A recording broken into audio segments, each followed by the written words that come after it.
Assalamualaikum warahmatullahi wabarakatuh. Alhamdulillah wassalatu wassalamu ala Rasulillah wa ala alihi wa sahbihi wa man walah wa ba'd. Saudara-saudariku, semoga hari ini kita diberikan kekuatan, kesehatan dan ridha Allah Subhanahu wa taala dalam menjalani kehidupan sehingga semua bukan hanya berjalan lancar tapi juga diberkahi oleh Allah Subhanahu wa taala. Ciri aktivitas yang berkah itu muaranya manfaat. Lisan bertutur beraktivitas. Bagaimana lisan yang disukai oleh Allah. Maka kata-katanya melahirkan manfaat. Kata-katanya keluar baik. Kaki melangkah bila berkah. Itu melangkah ke tempat yang baik. Demikian karya-karya pun. Anda boleh jadi desainer. Desainnya disukai Allah enggak? Jangan sampai mendesain sesuatu yang Allah enggak suka. Dunianya dapat. Tapi bekal akhiratnya tereduksi di dalamnya. Demikian pekerjaan yang Anda lakukan. Kalau bisa, konsepnya kan sangat ideal. Quran surah kedua ayat 201. Wa minhum may yaqulu rabbana atina fid dunya hasanah wa fil akhirati hasanah. Jadi mengejar akhirat itu konsepnya bukan meninggalkan dunia. Justru mengkreasikan dunia sehingga dia punya value akhirat. Kalau berniaga, silahkan sukses-suksesnya. Sekaya-kayanya. Dan konversikan kekayaan itu untuk mencari bekal yang Allah sukai. Wujudnya bisa macam-macam. Dengan kedudukan setinggi-tingginya. Sehingga bisa membuat kebijakan-kebijakan yang Allah senangi. Dengan ilmu seluas-luasnya. Sehingga banyak manfaat yang kita niatkan sebagai ibadah karena Allah. Dengan tenaga sebaik-baiknya. Mungkin ada yang di suara, mungkin ada yang di tangan, di kaki. Bilal kan cari surganya dengan suaranya. Dengan adzan, bukan dengan harta. Bilal ditawari jadi hakim agung sepeninggal Nabi. Setaraf ketua MA gitu ya. Itu ditolak oleh beliau dengan halus. Karena beliau passionnya memang menggunakan suara. Bukan menggunakan yang lainnya. Seperti yang pernah kita sepakati bersama di bulan yang lalu. Bahwa kajian kita akan terfokus pada pembahasan seputar sholat. Saya sudah buatkan kurikulumnya. Untuk sepanjang kajian ke depan. Sehingga tahu apa yang mau dibahas, materinya sampai dengan waktunya. Mungkin nanti saya akan koordinasi dengan Mas Dimas atau dari musyawarah, kirimkan email. Saya nanti kirimkan baik dari materi pokoknya, schedule-nya apa yang mau dibahas di pekan keberapa, sampai dengan mungkin dasar PowerPoint-nya. Ada saya buatkan beberapa jadi PowerPoint. Baik, teman-teman sekalian, kenapa bahasan sholat menjadi penting? Ya, ini dulu. Dan menjadi bagian yang paling mendapatkan perhatian tinggi dalam Islam, baik di Al-Quran ataupun di hadis-hadis Nabi Sallallahu Alaihi Wasallam. Semua Nabi itu menerima wahyunya di bumi. Rata-rata semua di bumi. Musa yang viral di Bukit Tur Sina, kan? Kemudian Isa alaihissalam di dekat pohon tin zaitun, wilayah Palestina. Demikian Nabi Daud dan seterusnya.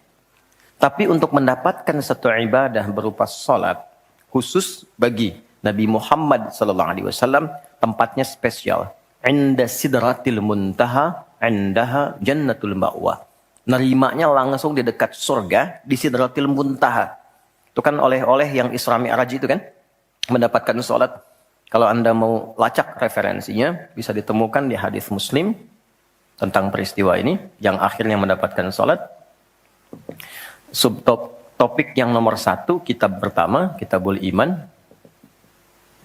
Nomor 1, subtopiknya nomor 74, Babul Isra, di Rasulullah SAW ila samawati wa fadlis sholat. Pembahasan tentang Isra'nya Nabi SAW sampai di langit dan mendapatkan keutamaan salat. Hadisnya nomor 162. Riwayatnya Imam Muslim. Imam Muslim menerima dari Syaiban bin Zarukh. Syaiban bin Zarukh menerima dari Hamad bin Salamah. Hamad bin Salamah menerima dari Thabit al-Bunani. Thabit al-Bunani menerima dari Anas bin Malik radhiyallahu taala anhu. Beliau menerima dari Nabi sallallahu alaihi wasallam. Lengkap rinci peristiwa singkatnya mendapatkan salat. Dan sholat menjadi pokok penentu amalan lain. Jadi kalau benar sholatnya, benar hajinya. Benar sholatnya, benar zakatnya.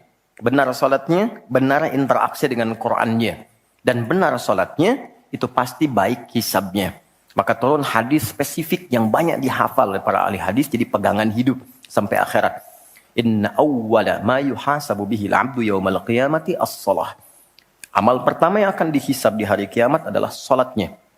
Idza salahat salaha sa'iru amali. Kalau baik-baik semua amalnya, indikasinya dari salat.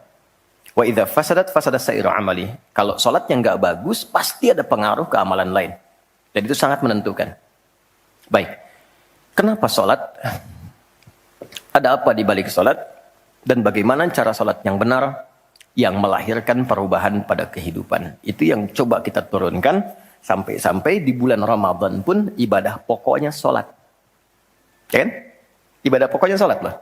Sampai Nabi mengatakan, "Man qama Ramadhana imanan wa ihtisaban, ghufira lahu ma taqaddama min dhanbi." Spesial untuk Ramadan, orang yang salatnya benar khusus di Ramadan, di malam harinya yang kita kenal dengan tarawih, kalau benar salatnya dan ada getaran pada jiwanya, lalu dia berdoa spesifik, maka yang pertama Allah berikan mengampuni semua dosa yang pernah ia kerjakan selama hidupnya. Ya, itu nggak main-main. Artinya merubah dia menjadi lebih baik. Itu salat. Karena itu kenapa ada tambahan di Ramadan spesifik untuk meningkatkan salat tarawih. Berarti ada sesuatu yang sangat penting. Yuk kita mulai. Pertama kita akan bahas dari segi nama. Ya? Kedua, kita akan bahas dari segi fungsi atau hikmah atau manfaat. Baru kemudian yang ketiga, kita masuk kepada persoalan teknis penunaiannya. Baik bacaan, cara, makna. Kita belajar dari mulai menunaikan, bacaannya apa, maksud dari itu apa. Ya. Baik, kita mulai cepat. Salat. Apa itu salat? Doa. Apalagi? Kenapa doa disebut salat? Kenapa nggak disebut doa aja? Apa itu salat? Doa. Apa itu doa? Salat. Oke, yuk kita urutkan dari segi katanya dulu. As-salah, kurang lebih begini. Nanti ada versinya, ada yang pakai waw, itu ujungnya nanti kembali ke alif. Ini ya. Teman-teman, salat itu seakar dengan kata silah. Silatun. Seakar verbnya, kata kerjanya dengan kata wassala. Wusul. Silah dalam bahasa Arab artinya sesuatu yang terhubung kuat sehingga dengan erat dan kuatnya ini sulit dilepaskan. Pernah dengar silaturahmi? Ya kan? Kenapa disebut dengan silaturahmi? Karena ada hubungan perhatian kasih yang dalam sehingga dimanapun dia masih tersambung untuk memperhatikan. Jadi silaturahmi itu bukan begini, bukan Anda kumpul menyapa di teman yang hadir. Itu bukan silaturahim. Anda menyapa orangnya ada, wajar, orangnya masih ada. Tapi ketika Anda pulang, Anda mendoakan dan support pada kebaikan, itulah silah namanya. Nah, hubungan yang melatih kita supaya terus terhubung dengan Allah, sehingga tak terpisahkan pengawasan Allah kepada kita, perlindungan Allah kepada kita, pemberian Allah kepada kita di setiap waktu dan tempat dimanapun. Itu dinamakan dengan sholat namanya. Karena itu, ciri keberhasilan orang yang sholat, yang pertama kali dapatkan, adanya konektivitas dengan Allah. Sampai dia koneksinya ke Allah. Karena itu disebut wusul. Kenapa secara fikih dinamakan dengan doa? Karena saat berdoa kan terkoneksi dengan Allah. Ya kan? Nah, doa yang terkoneksi secara formal kepada Allah itu disebut dengan sholat. Quran surah keempat, dalilnya An-Nisa ayat 103. Quran surah 4 ayat 103. Paling kanan agak sedikit ke atas tuh di mushaf standar. Fa'idha qadaytumus sholata. Maka jika Anda telah tuntas mengerjakan sholat, fadhkurullaha. Maka cirinya, dia akan cepat terkoneksi kepada Allah. Itu pengertian hikmahnya. Kalau pengertian fikihnya, habis sholat cepat zikir.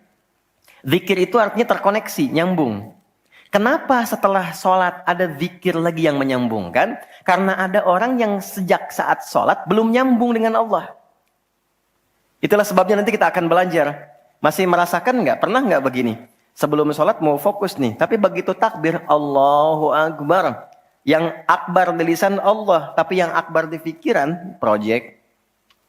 Ya, status belum diupdate. Nyimpan sendal di mana? Jemuran belum diangkat. Ya kan? Ya, pernah nggak suasana itu hadir? Nah kan? Nanti kita akan belajar. Nah, kalau akumulasi semua ingatan itu mengganggu khusyuk kita sehingga kadar khusyuknya kecil dan belum terkoneksi dengan Allah setelah sholat, maka coba zikir sampai nyambung. Idealnya ketika sholat selesai, itu punya konektivitas dengan Allah nyambung. Ingat Allah. Qiyaman. Baru dia berdiri jalan sudah ingat Allah. Makanya kalau ada orang keluar dari masjid dan dia nyambung dengan Allah, itu mustahil tertukar sendal. Oke? Karena saat dia pakai, dia merasa diawasi Allah. Ya Allah salah, bukan punya saya. Yang saya yang itu rupanya dia pakai, padahal dia ke masjid nggak pakai sendal. Ini memang ada yang salah dengan sholatnya. Oke? Balik ke sini. Maka kalau dia berjalan jalannya baik, kalau dia duduk bekerjanya baik, gak mungkin maksiat, gak mungkin menyentuh yang salah karena saat dia menyentuh dia merasa dilihat Allah. Itu yang disebut dengan ihsan namanya. Di orang yang punya koneksi dengan Allahnya kuat, itu akan mudah menjalani kehidupan. Anda punya koneksi dengan teman-teman yang punya kedudukan tertentu, aksesnya mudah kan? Anda punya koneksi dengan Allah, apa yang sulit bagi Allah? Masalah dikecilin, bukan gak dapat masalah. Masalahnya sama, bagi orang lain besar, bagi si fulan kok ringan. Karena sebelum mendapatinya, akses dia ke Allah tinggi, Allah ringankan untuk diterima di hatinya. Dilapangkan hatinya sebelum menerima persoalannya. Jadi ketika menerima persoalan, dia tinggal senyum aja, selesai. Macet, yang lain gelisah. Alhamdulillah macet. Bisa hafalan dulu, bisa baca dulu, bisa mengerjakan yang lain dulu. Ini semua dibaca dengan nyaman karena konektivitas yang tinggi dengan Tuhan. Jadi ternyata ketika diminta menunaikan ibadah salat, ada hal yang sangat besar yang Allah ingin berikan kepada kita semua. Saya ingin tanya teman-teman, berapa waktu yang Allah mintakan kepada kita untuk menunaikan salat? Berapa? Tiap hari kita kerjakan. 5 kan? 5 kan? Nomor koneksi dengan Allah. Masih ingat nomornya? 24434 klik. Naik. 2 subuh, 4 duhur, 4 asar, 3 maghrib, 4 isya kan? Ayo bikin status. Ya kan? 5 waktu kan? 5 waktu kan? Kenapa 5 waktu? Salah satunya, karena di dalam Quran diisyaratkan orang yang benar salatnya, sesuai yang dengan yang diajarkan Nabi, sesuai yang diisyaratkan Quran, akan mendapatkan 5 kemuliaan dalam hidupnya yang tidak didapatkan oleh orang yang tidak sholat. 5 ini. Itu yang coba kita akan keluarkan. Itulah sebabnya kenapa sholat sangat ditekankan, kenapa sholat diwajibkan. Karena Allah mewajibkan kita mendapatkan semua kebahagiaan dan kesuksesan yang kita ingin raih dalam kehidupan. 5 ini. Yuk kita mulai. 1. Izinkan saya memulai dari sini supaya kita punya motivasi untuk menunaikan sholat. Jadi kalau nggak tahu yang 5 ini, cara pandangnya kepada sholat jadi beban. Baru aja sujud, dasar lagi. Baru maghrib, udah isya lagi. Ya kan? Nah, ayo isya. Tadi kan udah maghrib. Kan? Pernah merasakan itu? Karena cara pandangnya menilai sholat sebagai beban. Padahal ketika Allah wajibkan, itu cara mewajibkannya bukan sebagai beban, sebagai motivasi yang mengantarkan pada keindahan. 1, kita cepat. Quran surah ke-20 di ayat yang ke-14. Tafsirnya Quran surah 13 ayat 28. 1 paket. Kita pakai Quran hadis aja ya, biar nggak bisa didebat. Oke, Quran surah ke-20 ayat 14. Innani anallahu la ilaha illa ana fa'budni wa aqimis salata li dzikri. Sayalah Allah, kata Allah. La ilaha illa ana. Nggak ada Tuhan yang layak dipertuhankan kecuali saya. Ini kalau kita belajar ngaji tentang tauhid, ya, belajar mengaji tentang dasar keyakinan, akidah. Ini ayat yang paling real, yang paling mudah dipahami, yang paling kuat pengakuannya. Saya coba mengumpulkan koleksi beberapa kitab-kitab yang disucikan. Saya kumpulkan.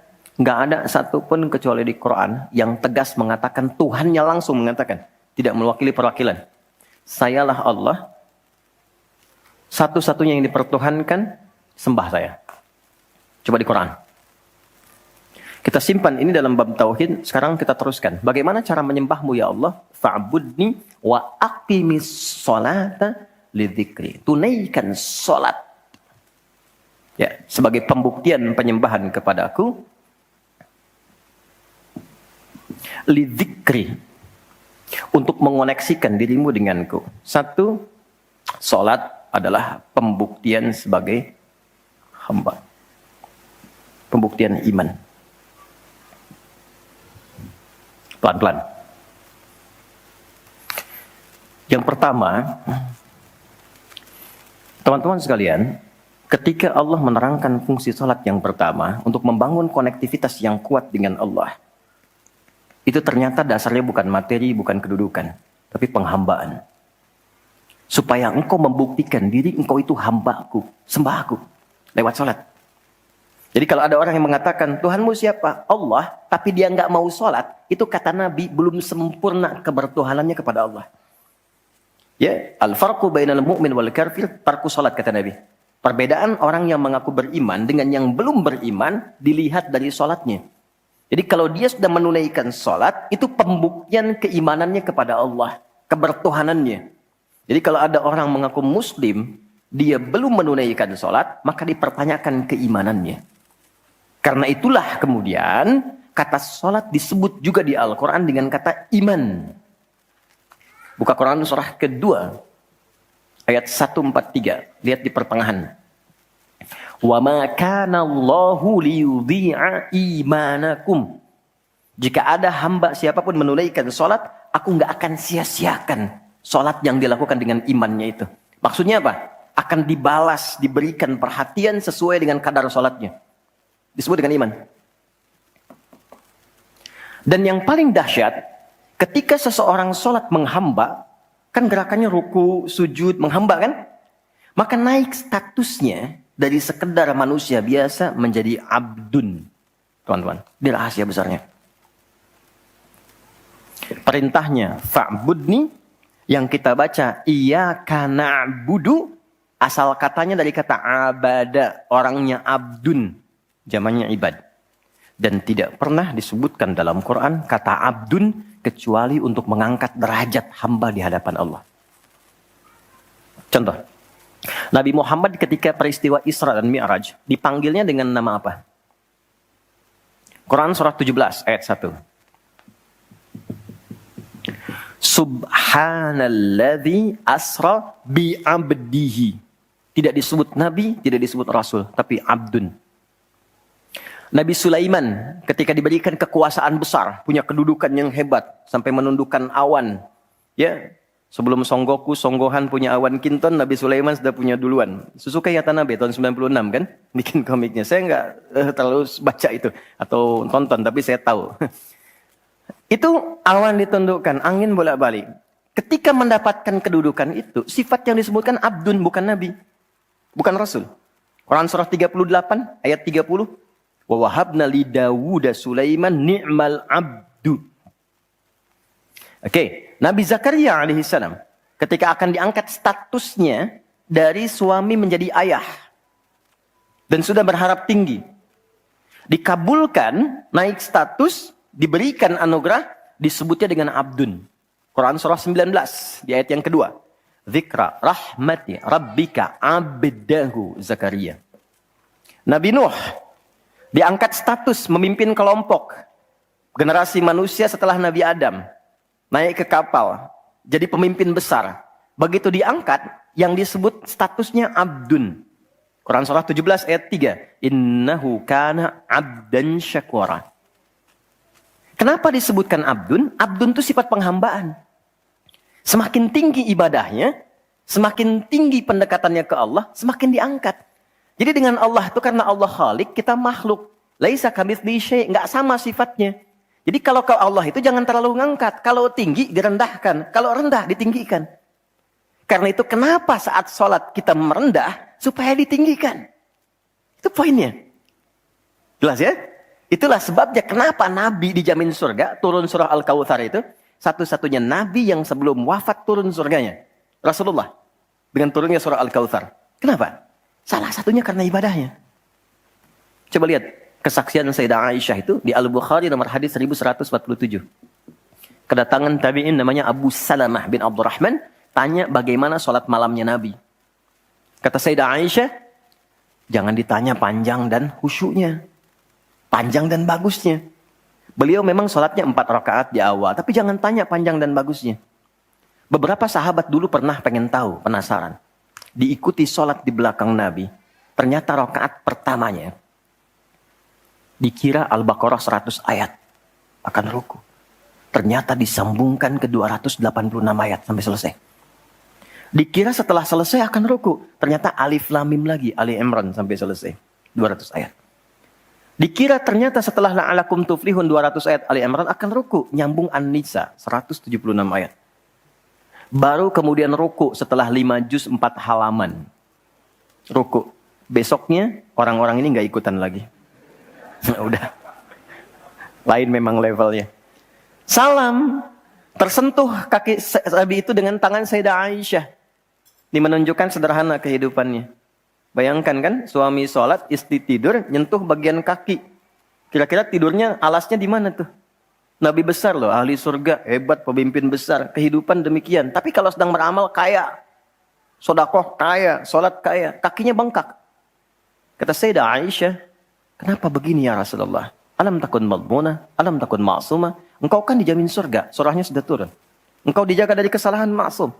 Jawabannya ringan sekali. Afala akunu abdan syakura, abdun. Apa enggak boleh aku menjadi hamba yang bersyukur? Ternyata syukur itu kalau dulu para nabi itu pakai ibadah. Jadi kalau dapat nikmat nih teman-teman, ini rahasia hari ini ya. Di antara kita saja ya.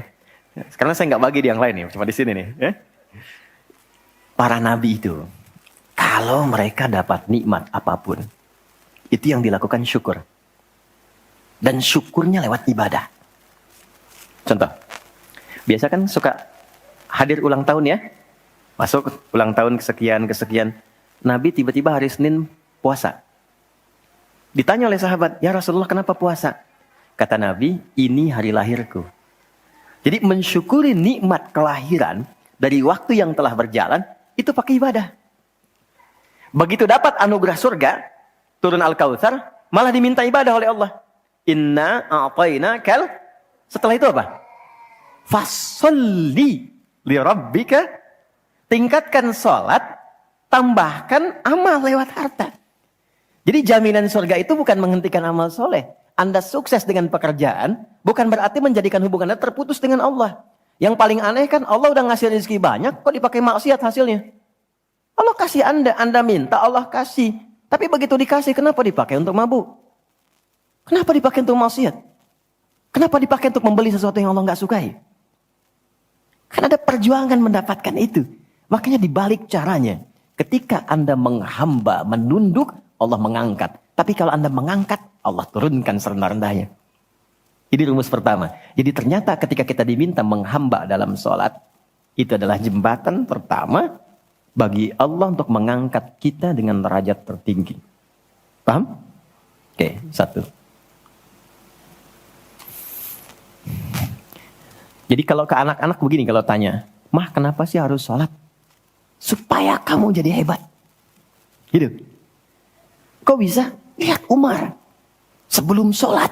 Orang biasa. Kerjanya begini. Cuman jalan-jalan. Mabuk dan sebagainya. Tapi setelah sholat. Dia jadi pemimpin yang sangat hebat. Dia hafal sekian bahasa. Dia dirikan sekolah-sekolah. Pemikirannya hebat. Tangguh orangnya. Di mana-mana dikagumi. Itu. Kalau ada karyawan Anda bertanya, kenapa Pak harus sholat? Supaya kita makin sukses proyeknya. Makin banyak omsetnya. Coba lihat Abdurrahman bin Auf. Bukankah sebelum dia sholat dia kaya tapi biasa, malah hilang kekayaannya. Tapi setelah dia sholat dan dia praktekkan makna-makna dalam sholat, meningkat level kekayaannya sampai yang ketiga tertinggi. Dari kaya banget, kebangetan kayanya. Kapaknya terbuat dari emas kan? Abdurrahman bin Auf. Itu setelah sholat.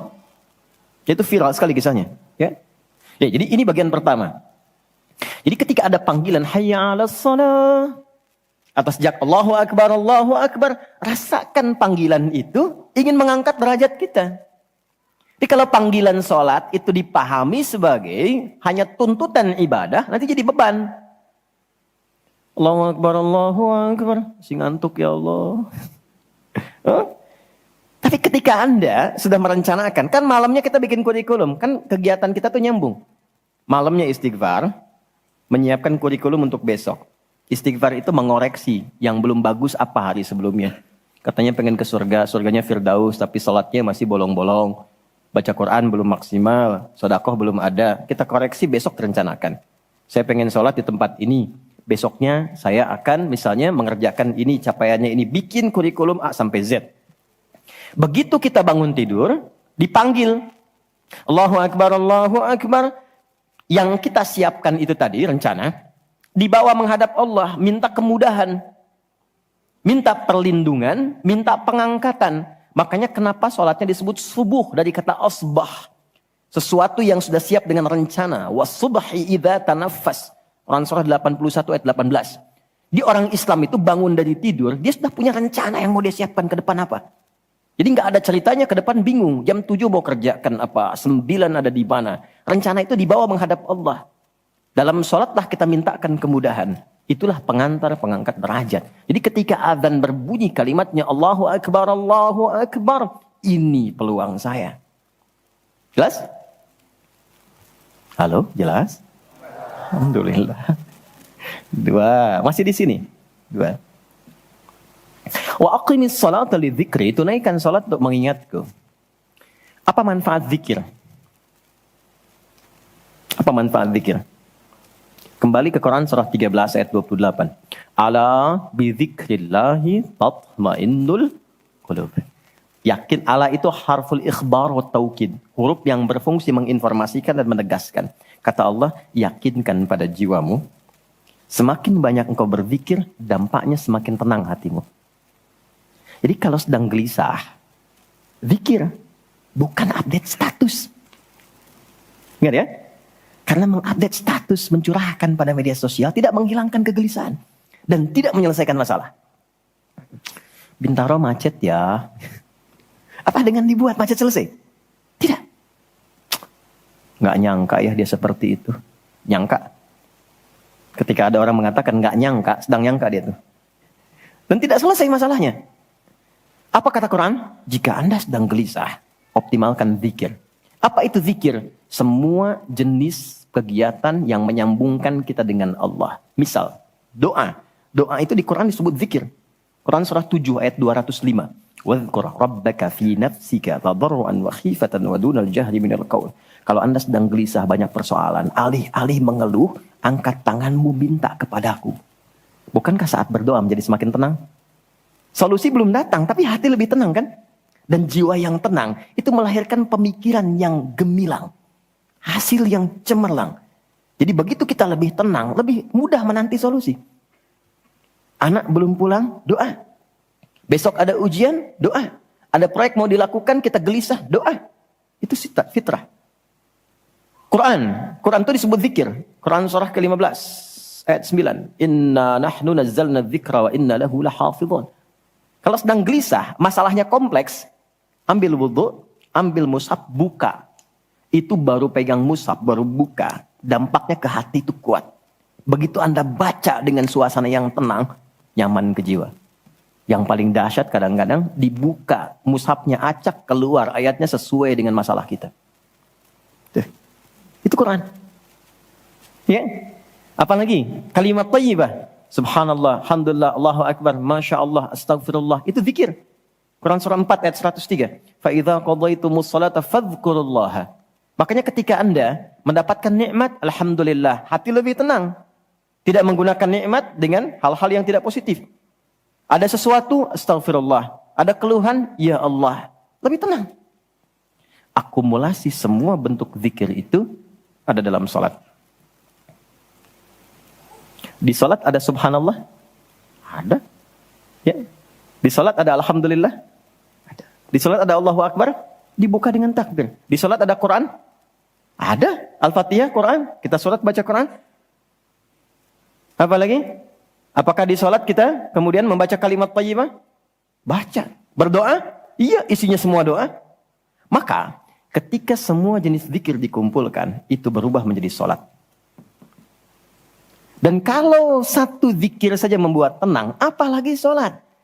Makanya salat itu jangankan ibadahnya, tempatnya saja bikin tenang. Coba teman-teman, ikhwan ya. Anda ada masalah nih di kantor, mampir ke masjid. Itu buka pintu masjid baru masuk, udah tenang. Enak. Makanya saya sering katakan, sering share dengan beberapa kawan, Anda kalau sedang kerja, coba pulangnya jangan langsung ke rumah. Mampir ke masjid dulu. Yang terdekat ya dengan rumah. Yang terdekat. Mampir ke masjid, sholat 2 rakaat. Di situ sampaikan, ya Allah, aku telah berikhtiar seperti apa yang telah Engkau perintahkan. Dan aku bertawakal akan rezeki yang telah Engkau tetapkan. Itu begitu Anda selesai berdoa pulang, yang dibawa ke rumah aura masjid bukan aura kantor. Dan istri anak-anak di rumah mendapatkan ketenangan yang sempurna. Jadi nerima antum itu terima dalam keadaan yang penuh dengan ketenangan. Jadi ketika menyambut anak, ayah, papa, papi, buya, antumnya tuh udah enak nerimanya. Coba kalau nggak percaya, rasakan itu. Ke masjid tuh beda. Dibanding rumah sendiri, rumah Allah lebih tenang kan? Itu baru tempatnya. Dan puncaknya Ka'bah. Yang menjadi kiblat. Itu ada di Quran, surah kedua, ayat 125. Wa idh ja'alnal baita mathabatan linnasi wa amna. Dan pelajari, pahami, renungi. Ketika aku tetapkan dengan keagunganku, Ka'bah pusat ibadah yang menenangkan. Sebanyak apapun Anda punya kesulitan, depan Ka'bah itu ngalir air mata, tenang aja. Gitu. Pancarannya masjid. Ya. Masya Allah ya. Nah, amalannya sholat. Jadi ambil suasana itu, bawa ke dalam diri kita untuk menghasilkan apa yang kita harapkan. Yang kedua, di intinya kalau sedang tidak tenang, gelisah, ada persoalan, atau bahkan ya, untuk menentukan satu urusan. Kalau Anda bingung, merasa ada saingan yang tidak sehat, merasa ada orang-orang yang mungkin mengganggu, lakukan sholat sebelum berangkat. Tahu Imam Al-Bukhari ya? Beliau menulis Sahih Al-Bukhari kan? Itu sebelum menulis setiap satu hadis, sholat 2 rakaat. Kalau tenang, baru dituliskan. Tidak tenang, beliau sholat kembali. Ditulis di Masjidil Haram, diselesaikan di Masjid Nabawi. Itulah sholat. Makanya semua nabi yang pernah bertugas di bumi, itu sholat. Dan kita yang paling sempurna caranya. Nabi Isa, Yesus, sholat. Quran surah 19, ayat 31. Sampai 33-nya. Wa ausani bis sholah. Allah mewasiatkan padaku untuk sholat. Nabi Zakaria, sholat. Quran surah ketiga, ayat 39. Fanadatul malaikatu wa huwa qa'imun yusalli fil mihrab. Salat. Nabi Ismail, kakek Nabi ke-29, bahkan meminta keluarganya disiplin salat. Quran surah 19, Maryam ayat 55. Wa kana ya'muru ahlahu bis shalah. Jadi kalau kita urutkan dari awal sampai ke Nabi Muhammad sallallahu alaihi wasallam, atau kita tarik mundur dari Nabi Muhammad ke Nabi Adam alaihissalam, tidak ada satupun nabi yang bertugas di bumi kecuali mereka salat. Muhammad SAW bin Abdullah bin Abdul Muttalib bin Hashim bin Abdul Manaf bin Qusay bin Murrah bin Kilab bin Ka'ab bin Ghalib bin Fihir bin Malik bin Nadar bin Kinana bin Khuzaimah bin Mudrika bin Ilyas bin Nizar bin Mudar bin Ma'ad bin Adnan bin Adi bin Adri bin Muqawwam bin Nahur bin Ya'rub bin Yasjub bin Ismail alaihissalam bin Nabit bin Ismail alaihissalam bin Ibrahim alaihissalam bin Adhar bin Nahur bin Abir bin Kinan bin Arfakhshad bin Sam bin Nuh alaihissalam bin Mihlail bin Matusyala bin Kinan bin Anwas bin Tith bin Adam alaihissalam. Semua tersambung. Saya ulangi. Semua sholat. Oke? 3. Quran surah 29. Ayat 45. Sholat, bila dikerjakan dengan benar, akan merubah pelakunya menjadi lebih baik. Secara singkatnya, sholat mendidik kita menjadi pribadi yang baik. Nah, sumber keburukan itu yang menjadi lawan dari baik itu ada dua. Jadi kalau ada orang yang tidak baik, anak yang kurang baik, ayah yang kurang baik, ibu yang kurang baik, itu artinya ada satu dari dua ini yang melekat pada dirinya. Satu, disebut dengan fahsya.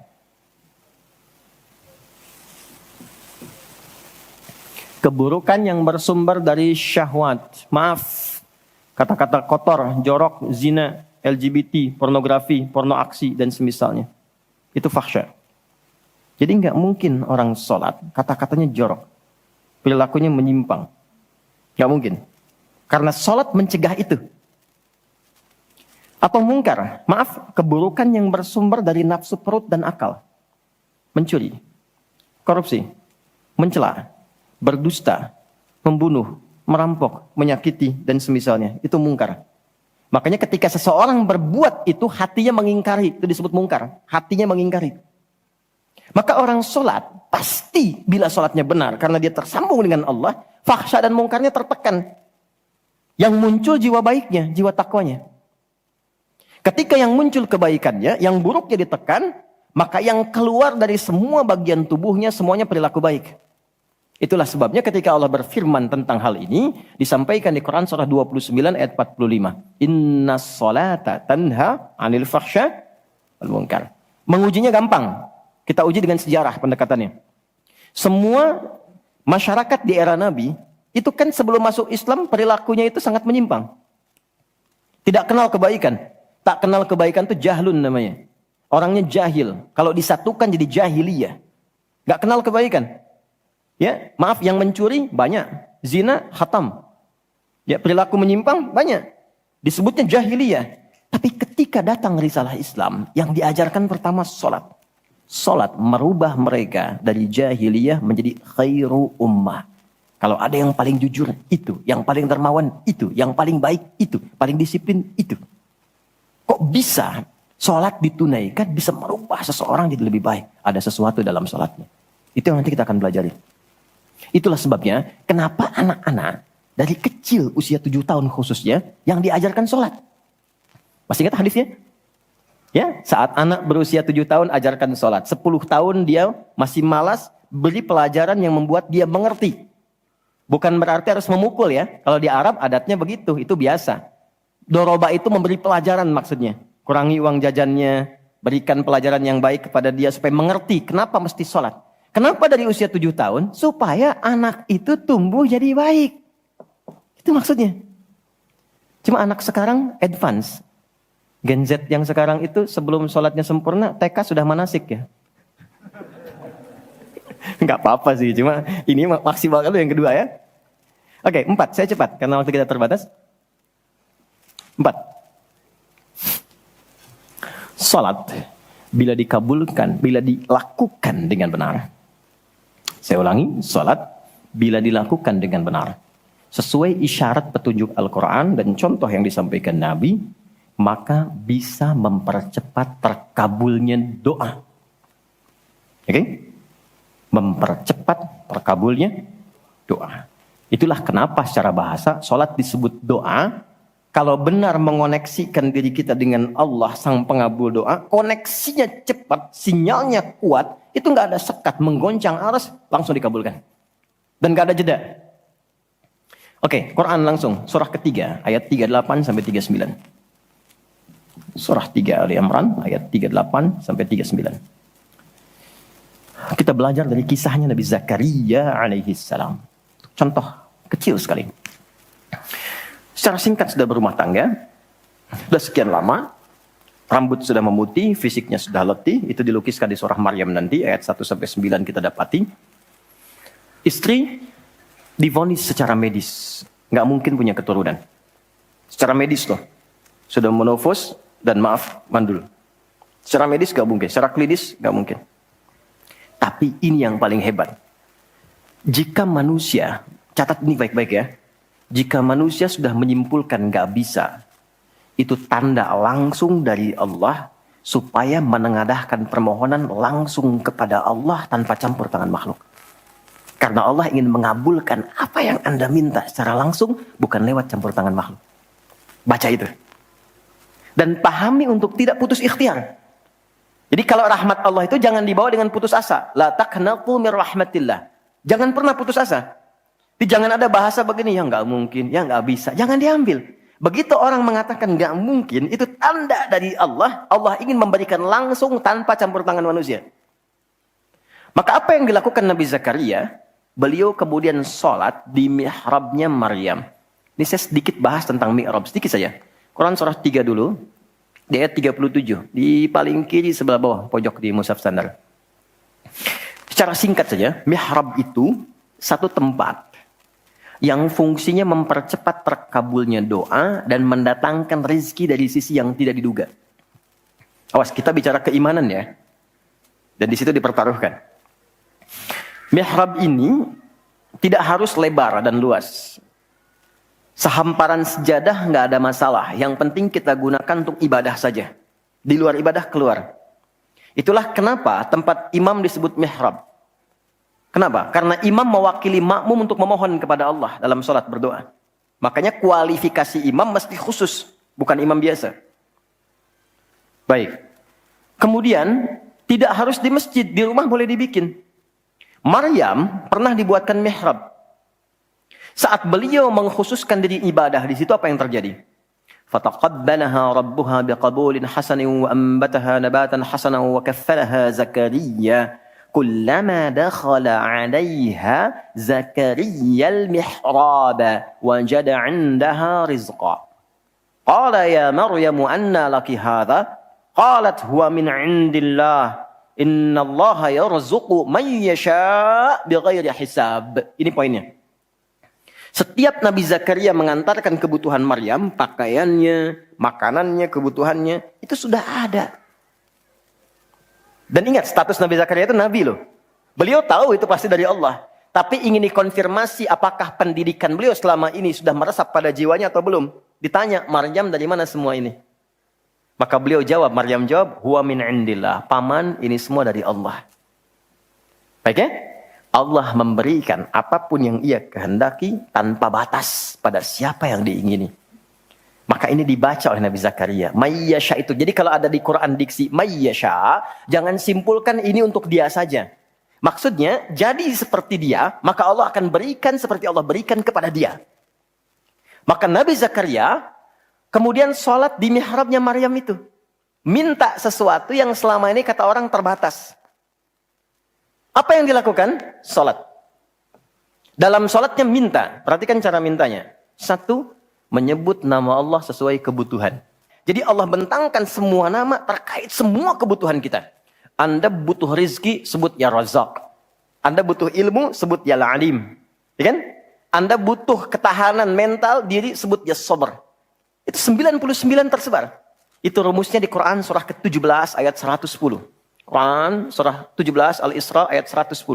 Qul id'ullaha aw id'ur rahman ayyamma tad'u falahul asmaul husna. Kalau Anda punya persoalan, segera curhatkan kepada Allah, minta, berdoa.